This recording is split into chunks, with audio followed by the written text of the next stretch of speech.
Alright, so I'm pairing to this unit because I only see one fan motor. I got 4 active alerts. Damper closed shut, LT sensor, SLT sensor fail, compressor 1, damper feedback lost. Damper right here for this one. Let's see if it's unplugged.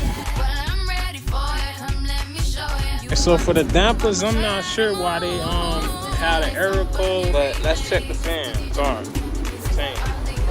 Let's go to 1.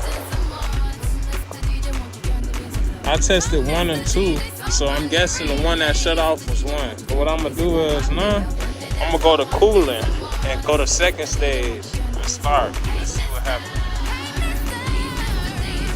Only 1 fan. It's a bad capacitor for this one because it's not seized, but let's see.